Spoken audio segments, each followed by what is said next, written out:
ఈరోజు మనకు పోలవరం పూర్తి అవుతా ఉంది. ఆ రోజు మీరు ఒక్కసారి ఆలోచిస్తే నేను గాని ముఖ్యమంత్రిగా కంటిన్యూ అయి ఉంటే తెలుగుదేశం అధికారంలో 2019లో గెలిచుంటే ఇప్పటికి పోలవరం జాతికి అంకితమయ్యేది. ఈరోజు రాయలసీమకు నీళ్లు వస్తున్నాయంటే పోలవరం వల్ల మీకు నీళ్లు వస్తున్నాయి. ఈ విషయం మీరు గుర్తుపెట్టుకోవాలి. కృష్ణా డెల్టాకు మనం కృష్ణా వాటర్ వాడడం లేదు, పోలవరం నీళ్లు వాడుతున్నాం. 120 టీఎంసీ నీళ్లు అక్కడ వాడి అక్కడి నుంచి రాయలసీమకు మిగులు నీళ్లు ఇక్కడ ఇస్తున్నాం. రేపు రాబోయే రోజుల్లో ఒకటే హామీ ఇస్తున్నా, 2021-22లో ఒక్కసారి మీరు ఆలోచిస్తే నేను డయాఫామ్ వాల్ పూర్తి చేసి 20 నీళ్లు ఇవ్వాలని ఆలోచించాం. పోలవరం అనేది మీరు గుర్తుపెట్టుకోవాలి. రాష్ట్ర రైతాంగం ఆంధ్రప్రదేశ్కి ఒక పెద్ద వరం.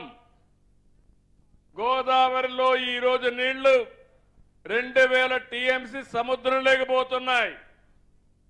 ఇది ఒక్కరోజు కాదు, 100 సంవత్సరాల చరిత్ర. సరాసరిన 2000 టీఎంసీ నీళ్లు సముద్రం లేకపోతున్నాయి.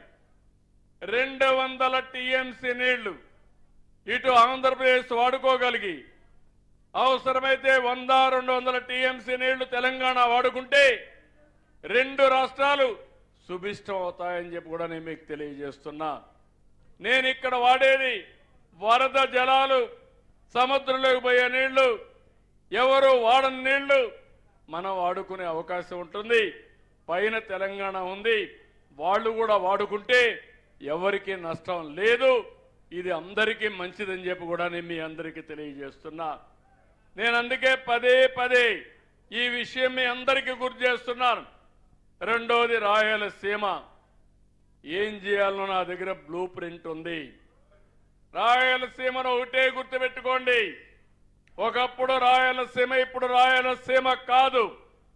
ఇక్కడ చూస్తే రోడ్లు ఒక్కసారి మీరు చూస్తే నెంబర్ 1 రోడ్లు, దేశంలో ఎక్కడా లేని విధంగా రోడ్డు వ్యవస్థ ఇక్కడ ఉంది. అవునా కాదా అని మిమ్మల్ని అడుగుతున్నా. అన్ని రోడ్లు బ్రహ్మాండమైన రోడ్లు వస్తాయి. నేషనల్ హైవేస్ బాగా ఉంటాయి, స్టేట్ హైవేస్ కూడా బాగా వేస్తాం. ఈ తర్వాత ఇరిగేషన్ అన్ని పూర్తి చేస్తాం. రాయలసీమలో హార్టికల్చర్ హబ్గా తయారవుతుంది. మీరందరూ కూడా గుర్తుపెట్టుకోవాలి, ప్రపంచంలో ఆహారపు అలవాట్లు మారుతున్నాయి. ఒకప్పుడు అందరూ వరిధాన్యమే తినేవాళ్ళం. రాయలసీమలో ఒకప్పుడు వరిధాన్యం కాకుండా, బియ్యం కాకుండా మనమంతా రాగులు, సజ్జలు, జొన్నలు, కొర్రలు తినేవాళ్ళం. కానీ ఎన్టీ రామారావు గారు వచ్చిన తర్వాత 2 రూపాయలు పెట్టిన తర్వాత అందరికీ బియ్యం అలవాటు అయిపోయింది. ఇప్పుడు డబల్ పాలిష్ చేసుకునే పరిస్థితి, తెల్లగా ఉండాలి. తెల్లగా ఉండే భోజనం స్టేటస్ సింబల్ అయిపోయింది. కానీ మనం తినేది కార్బోహైడ్రేట్స్. దీనివల్ల అందరూ షుగర్ పేషెంట్లు అయిపోతున్నారు. చిన్న వయసులోనే డయాబెటిక్స్ వచ్చేసే పరిస్థితి వస్తూ ఉంది. దానిపైన టెన్షన్ హైపర్ టెన్షన్ వస్తుంది, అన్ని ప్రాబ్లమ్స్ వస్తున్నాయి. ఇప్పుడు మళ్ళీ ప్రపంచమంతా కూడా మిల్లెట్స్కి వెళ్ళిపోతున్నారు. రాగులు, సజ్జలు, జొన్నలు, పప్పు ధాన్యాలు, వీటికన్నిటికి వెళ్ళిపోయే పరిస్థితికి వచ్చారు. ఒకప్పుడు ఇంత డిమాండ్ లేదు కాయగూరలకి, పళ్ళకి ఇంత డిమాండ్ లేదు.